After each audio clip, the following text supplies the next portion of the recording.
Chers amis, chers frères et sœurs dans le Seigneur, amis du groupe, chers compagnons, chers internautes, auditeurs, amis des ondes, bonjour. Que la paix de Dieu soit avec vous tous. Aujourd'hui, dimanche 31 janvier 2021, c'est Frère Jackson qui entre la caillou pour étudier une très belle leçon durant cette semaine qui pourra faire la une, qui bourré palpitant d'intérêt pour chacun de nous. Leçon 6, se prendre pour Dieu. C'est lui, notre Dieu.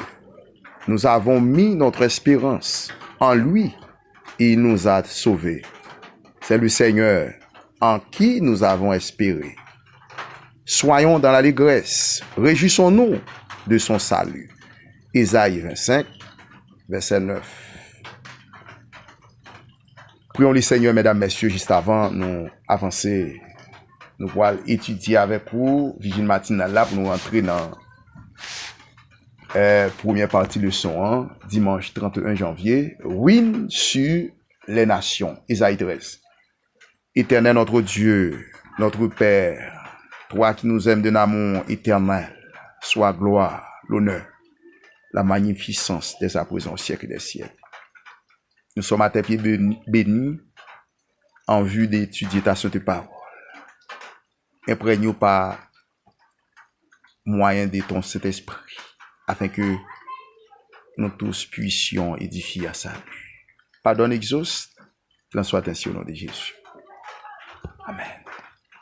Vigile matinale là, c'est nous trouver dans Acte 28, verset 31.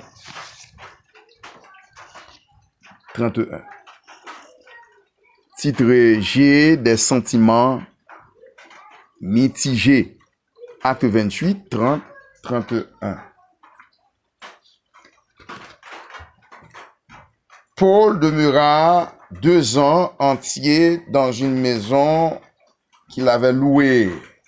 Il recevait tous ceux qui venaient le voir, prêchant le royaume de Dieu et enseignant ce qui concerne le Seigneur Jésus-Christ en toute liberté et sans obstacle.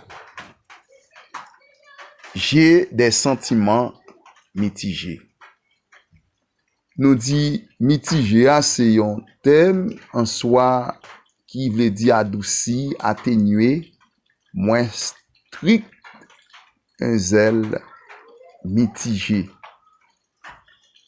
Donc, nous avons Paul qui était trouvé du côté de l'île de Malte. Il est arrivé là à Rome. Maintenant, c'est pour l'évangile, question de évangélisation. Donc, là, il était en soi pour Paul en captivité. Il passait 2 ans là, pendant qu'il passait 2 ans, monsieur a une maîtrise qui sous lui. On prend un précepte de tolérance, où il mettait en façon pour le capable de délivrer parole là, et pour le capable en soi persister par parole là, on prend persuader monde qui t'a coûté l'évangile là. Et en pile te vient à la repentance. Paul te fait miracle là. Il te posé l'imposition des mains sous malade, il te guéri, serpent vini me te mort de lui. Et bien il pas de gagné. Tandis que peuple là te connaît, monsieur c'est ton mauvais monde, son meurtrier, il t'a pas le mourir. On prend après les ouais Paul pas mourir. On prend il dit Paul son Dieu. Donc là mesdames messieurs, Vigile matinale là apprend nous à gagner une sorte de précepte de tolérance. On fait message à y passer fort avec monde qui fort, faible avec monde qui faible, c'est juste pour l'évangile là capable. Fait petit bonhomme chemin li. Nous pas arrêter là n'a passé dans leçon 1. Leçon 6. Oui, sur les nations, Ésaïe 13. Pas oublier, mesdames, messieurs, bien-aimés, Bon Dieu, son Dieu d'amour. Son Dieu bourré, miséricordieux, compatissant, lent à la colère, riche en bienveillance. Mais bon Dieu, l'elle fâche, il pas joué.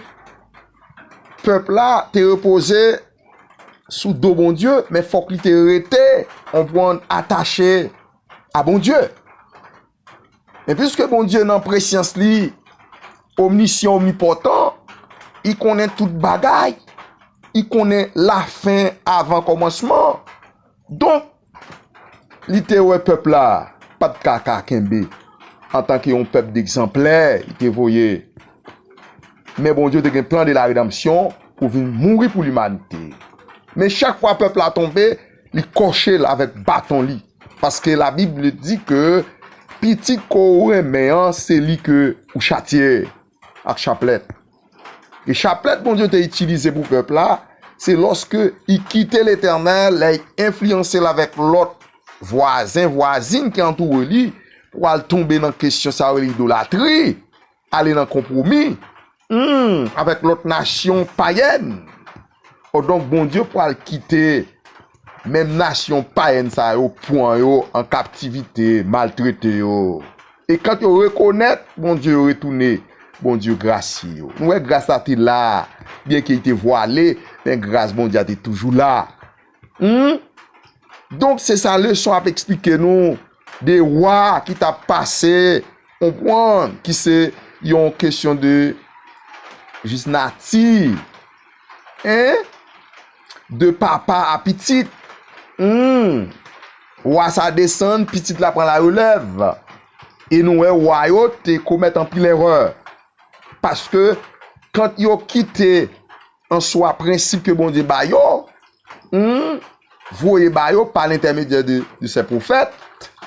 Donc là, où fait fausse route, yo tombé dans le chaos. Et bon Dieu pour le faire, l'autre petit pays, on prend vient sous tête yo. Mais pas oublier, mesdames, messieurs, pour qui ça bon Dieu passer à Babylone? Et question se posée, pourquoi les prophéties contre les nations commencent-elles par Babylone? Question ça nous gagne pour répondre.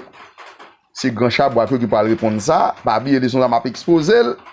Mais nous voulons pour tout le monde participer, pour nous tous capables de sortir avec une connaissance pour salut.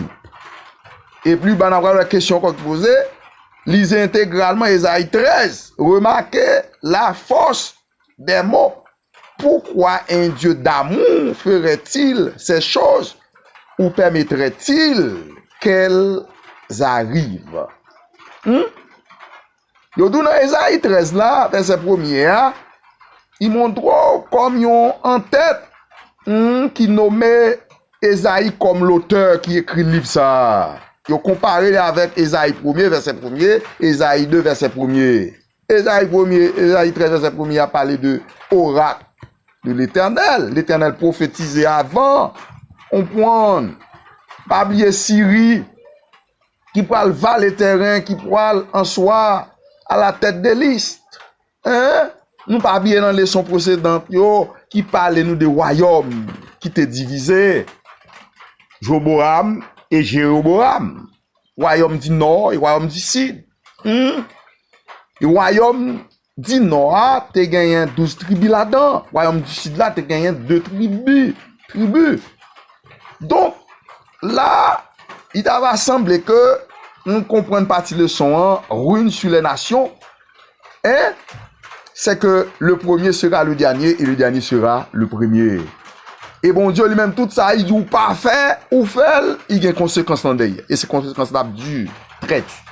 Pas oublier, j'en des prophéties ça, c'est une forme de jugement pour l'Éternel, eh bien, fait peuple à retourner.